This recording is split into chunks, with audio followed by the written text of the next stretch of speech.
भगवान की विभूतियाँ कैसे नास्त्यंतो विस्तरस्य नहीं, मेरे विस्तार का कोई अंत नहीं है। इस श्लोक संख्या 18 में भगवान कहेंगे कि हंत ते कथिष्यामि दिव्या ह्यात्मभूत्या प्राधान्यतः कुरु श्रेष्ठ, कि मैं जो है प्रधानता से वर्णन करूँगा, अशेषता से वर्णन नहीं कर सकता।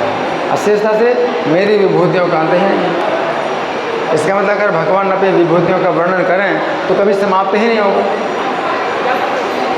तो भगवान की वर्णन करने की शक्ति तो है, लेकिन समय इतना कहाँ है। अगर 10,000 साल में भी समाप्त नहीं होगी, 10 करोड़ साल में भी समाप्त नहीं होगी। भगवान की जय है ना। ये कहा गया है कि भगवान के गुण हैं, कितने हैं कोई गिन नहीं सकता। योग अनंत से गुणान अनंतान हरे विमातुम सब सतु बाल बुद्धि। भगवान अनंत हैं, उनके गुण भी अनंत हैं, और जो उनके गुणों को गिनना चाहे तो उसकी बुद्धि क्या है, बच्चे की तरह। सतु बाल बुद्धि, वो बच्चे की तरह है। रजान से भूमेर गणित कथनचित तथे वह अखिल सतु धाम।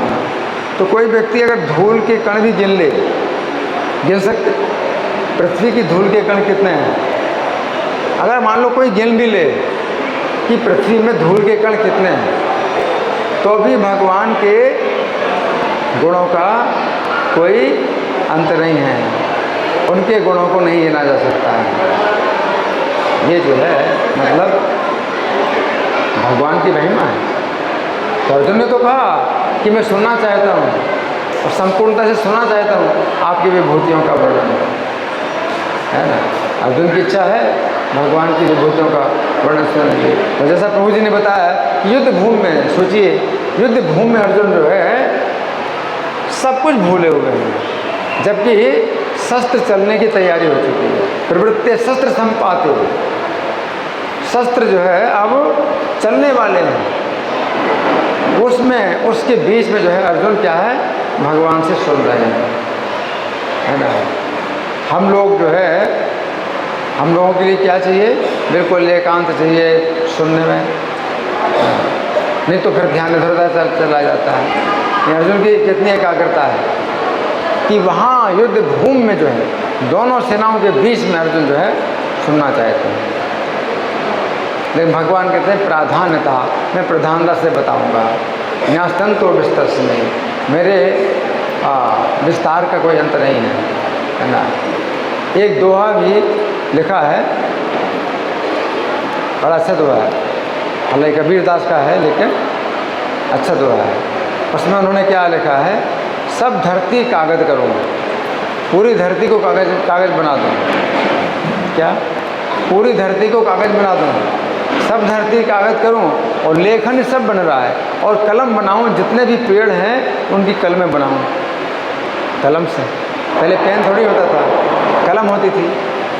सब धरती कागज करूं और लेखन सब बन रहा है, और 7 समुद्र की मसी करूं, हरिगुण लिखा ना जाए। 7 समुद्र की स्याही बनाऊं। पहले कलम और स्याही होती थी और कागज होता था, तो कागज जो है पूरी धरती को कागज बना दूं, और कलम जितने पेड़ हैं उन सब की कलम बनाऊं, और स्याही 7 समुद्र हैं उनकी स्याही बनाऊं, तो भी भगवान के गुण नहीं लिखे जा सकते। भगवान के गुण नहीं लिखे। तो यहाँ पर ये बात है कि इसका मतलब क्या है कि भक्त जो है हमेशा भगवान के गुणों को सुनने में आनंद लेते रहते हैं। भगवान का गुण, भगवान के गुण अनंत हैं। ये भी कहा गया है कि जैसे पक्षी होते हैं आकाश में उड़ते हैं, अपनी अपनी शक्ति के अनुसार आकाश का अंत नहीं पाते, उसी प्रकार से भगवान के गुणों का अंत नहीं होता है कभी भी, और बोलते रहते हैं, भक्त लोग बोलते रहते हैं।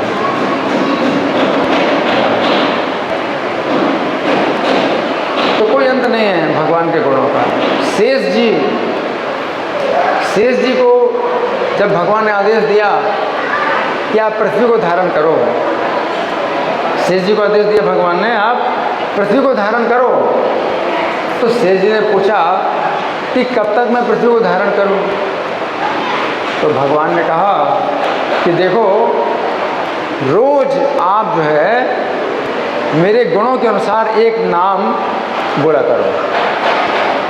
प्रतिदिन आप जो है एक नाम बोला करो मेरा, मेरे गुणों के अनुसार रोज। और जब समाप्त हो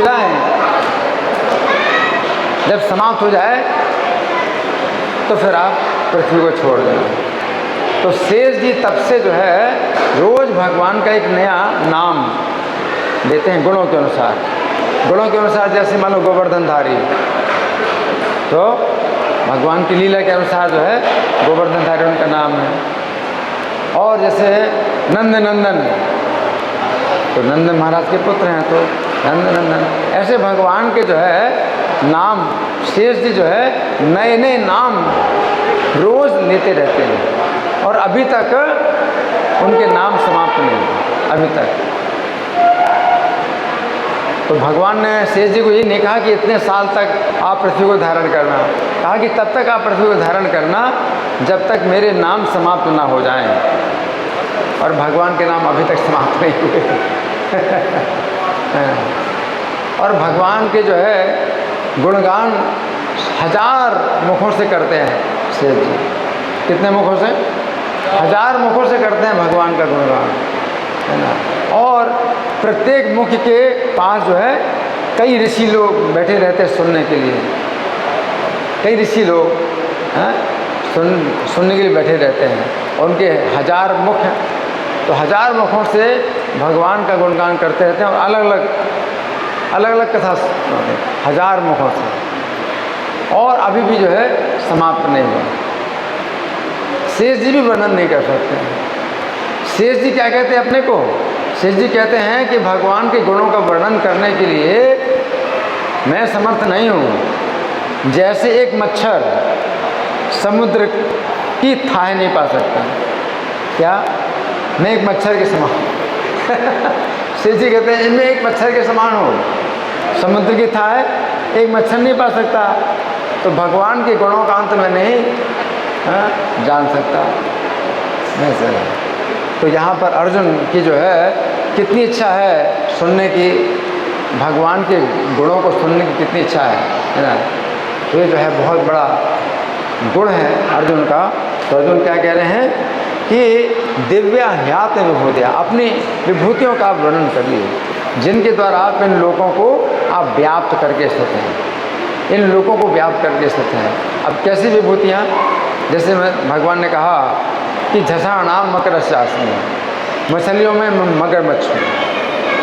क्या? मछलियों में मैं मगरमच्छ हूँ। तो मगरमच्छ जो है मछलियों में कितना शक्तिशाली है, कोई तुलना नहीं है। मछलियों की तुलना में मगरमच्छ कितना शक्तिशाली है, कोई तुलना नहीं है। तो ये मगरमच्छ में इतनी शक्ति कैसे आई, जो मछलियों की तुलना में सबसे जो है क्या है, पावरफुल है। कोई मछली जो है पानी में अगर रहती है तो मगरमच्छ से बैर नहीं करना है। वो कहते हैं अगर पानी में रहना है तो मगरमच्छ से बैर नहीं करना है। तो भगवान जो है मतलब इस प्रकार से व्याप्त करके स्थित हैं सब लोगों में कि कोई व्यक्ति जो है उनसे आगे नहीं हो सकता। कोई भी मछली जो है मगरमच्छ से आगे नहीं हो सकती, मगरमच्छ के समान भी नहीं बन सकती। उसी प्रकार से भगवान के जो है कोई भी जीव समान नहीं बन सकता ना, उनसे बढ़कर के तो बहुत दूर है, उनसे बढ़कर के बनने के बाद तो बहुत दूर है, समान भी नहीं बन सकता।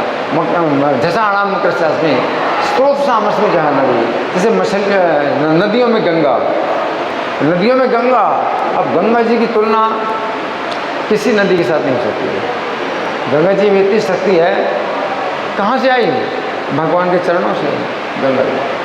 गंगा जी में इतनी शक्ति है कि जब गंगा जी नहीं थी, एक समय ऐसा भी था जब गंगा जी नहीं थी, है ना, तो महाराज सगर के 60,000 पुत्र जो कि कपिल भगवान का अपराध करके भस्म हो गए, राख बन गए। 60,000 पुत्र राख बन गए। और कितने शक्तिशाली थे, जिन्होंने समुद्र को खोदा, कितना बड़ा समुद्र जो है उन्होंने बढ़ाया खोद करके, इतने शक्तिशाली, और भस्म हो गए, है ना। और उनको क्या है, दुर्गति प्राप्त हो रही, दुर्गति प्राप्त हो रही। अब मरने के बाद दुर्गति जिसकी हो तो उसको कौन रक्षा करेगा, क्या करेगा, है ना। जीवन काल में तो भाई अपना कुछ कर्म प्रायश्चित करो, कुछ करो कि इससे कि मरण काल, मरने के बाद सुधर जाए, गति सुधर जाए। लेकिन अब तो मर ही गए वो, है ना, अब दुर्गति में पड़े हैं, अब उनकी कैसे रक्षा होगी। तो गंगा जी को बुलाया और गंगा जी के जल में वो जो भस्म है वो बही और वो नरक से निकल करके स्वर्ग चले गए। कितनी बड़ी शक्ति। मरने के बाद क्या होगा, किसी भी नदी में वो शक्ति नहीं है जो गंगा जी। कोई व्यक्ति जो मर चुका है ना, अब उसका कोई कर्म नहीं बन सकता, वो कुछ भी कर्म नहीं कर सकता, मर चुका है उसका। मनुष्य जीवन जब तक रहता है तब तक आप जो कुछ कर सकते हो अपना, तो अपना कर्म बना लो, अच्छा बना लो, अपनी गति सुधार दो। और मनुष्य जीवन नष्ट हो गया, अब जो है तो भोग योनि है, कर्म योनि नहीं है। अब भोग योनि में पड़े हैं वो जो है दुर्गति पा रहे हैं। और उनके शरीर की भस्म या हड्डी अगर गंगा जी में पड़ जाए, सोचिए, उनके शरीर की भस्म, थोड़ी सी भस्म अगर गंगा जी में पड़ जाए तो रक्षा हो जाएगी, दुर्गति से उधर। तो स्रोत मतलब तो भगवान जो है मतलब हर चीज़ में इतने आगे हैं, इतने आगे हैं कि कोई सोच भी नहीं सकता, है ना। नराणाम च नराधिपम, मनुष्य में राजा, मनुष्य में भगवान राजा हैं। राजा के एक इशारे से कितने बड़े बड़े काम होते हैं, कोई भी मनुष्य जो है सोच नहीं सकता। राजाओं का जो है इतना बड़ा जो है प्रभाव होता था कि मनुष्य की तुलना में जो है राजा की तुलना में मनुष्य बिल्कुल कुछ नहीं कर सकता। इतना जो है उनका जो है शासन है राजाओं का, है ना। और भी राजा जो लोग जो है कितने पूरी पृथ्वी के सम्राट, पूरी पृथ्वी के राजा, पूरी पृथ्वी को चला देते थे, ऐसे राजा हुए हैं पहले, है ना। तो इस तरह से भगवान जो है अपनी विभूतियों का वर्णन करते हैं, है ना। जैसे वृष्णि नाम वासुदेवोस्मि, वृष्णि वंश में वासुदेव, तो भगवान जो द्वारका में निवास करते हैं तो वृष्णि वंश में श्रेष्ठ हैं। द्वारका के राजा, यद्यपि उग्रसेन, भगवान ने उग्रसेन को बनाया द्वारका का राजा, और उग्रसेन महाराज जो है द्वारका के राजा कहलाते हैं, लेकिन सम्मान पूरा महाराज उग्रसेन को मिलता है। और भगवान कृष्ण जो है उनके सेवक के रूप में कार्य करते हैं, उग्रसेन की महिमा बढ़ाते हैं, और जितने भी कार्य करते हैं सब उग्रसेन महाराज को बताते हैं भगवान का इतना गुण। तो वृष्णियों में वासुदेव, वृष्णि नाम वासुदेव। पांडवा नाम धनंजय, पांडवों में अर्जुन, अर्जुन के जो है समान पांडवों में कोई नहीं है। अर्जुन के पास दिव्यास्त्र हैं। युधिष्ठिर महाराज बोले कि मैं युद्ध कर रहा हूँ तो तुम्हारे बल पर युद्ध कर रहा हूँ, हमारी सेना में तुम ही केवल दिव्यास्त्रों को जानने वाले हो, कौरवों की सेना में तो कई लोग जानते हैं दिव्यास्त्रों को। भीष्मदेव जानते हैं, द्रोणाचार्य जानते हैं, कर्ण जानते हैं, अश्वत्थामा जानते हैं, दिव्यास्त्रों को कई लोग जानते हैं। ये हमारी सेना में केवल तुम ही हो दिव्यास्त्रों को जानने वाले। अगर तुम नहीं होगे तो हमारा जो है युद्ध हो ही नहीं सकता कौरव सेना के।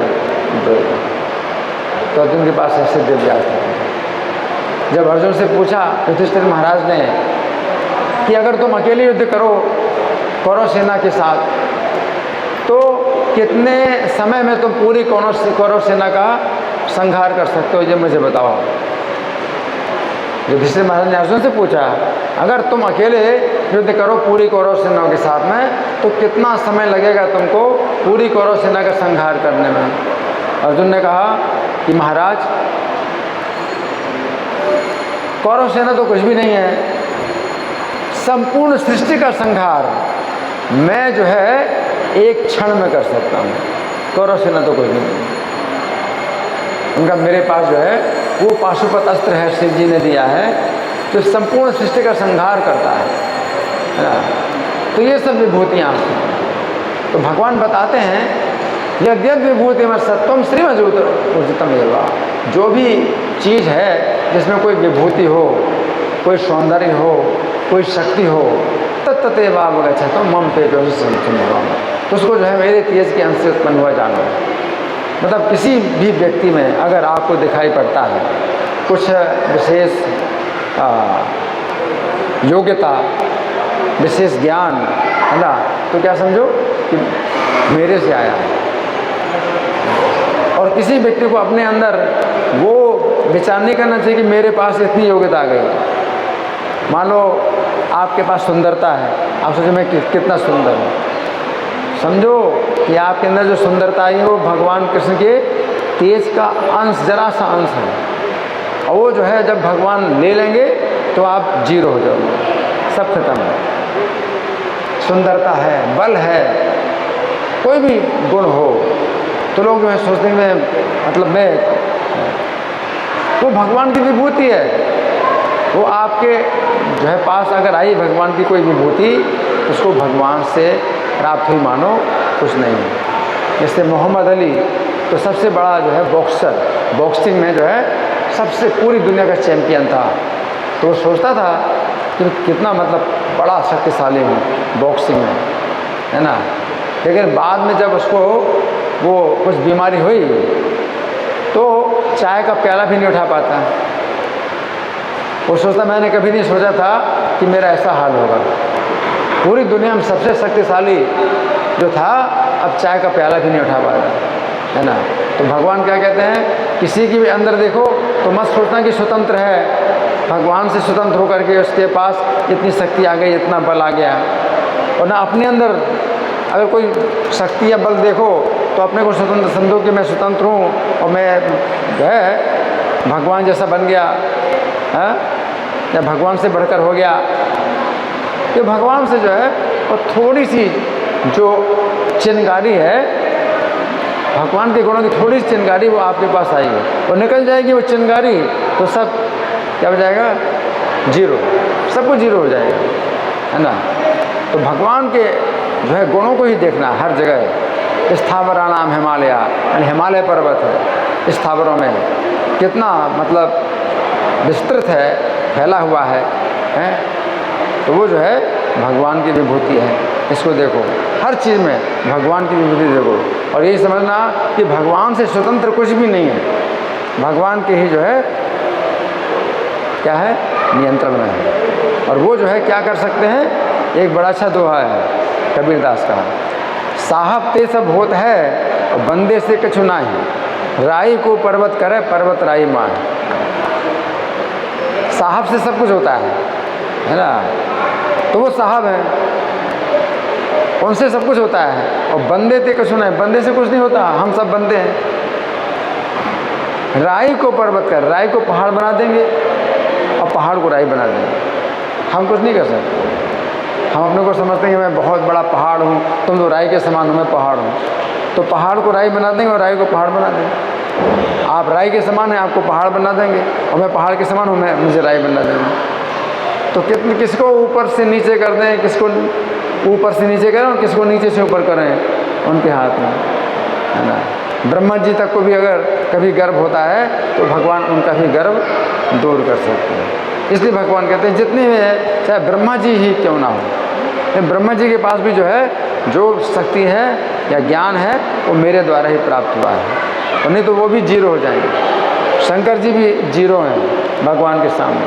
शंकर जी भी सोचेंगे मैं स्वतंत्र हूँ, तो भगवान उनको भी जीरो बना देंगे। सबको जीरो बना सकते हैं भगवान, है ना। तो इसलिए हम जो है भगवान की विभूतियों का चिंतन करें तो विभूति योग कहलाता है। 10वां अध्याय क्या है, भगवान का विभूति योग नाम से। तो भगवान की विभूति को सुनना, भगवान की विभूतियों को देखना, भगवान के गुणों को ही देखना हमेशा। चाहे आपके अंदर कोई गुण है तो ये भगवान का ही है, इनके अंदर कोई गुण है तो भगवान का है, ये देखना, ये कृष्ण भावना भावित का जो है सिद्धांत है। धन्यवाद। ग्रंथराज श्रीमद् भगवद गीता की जय, श्री प्रभुपाद की जय। हरे कृष्ण।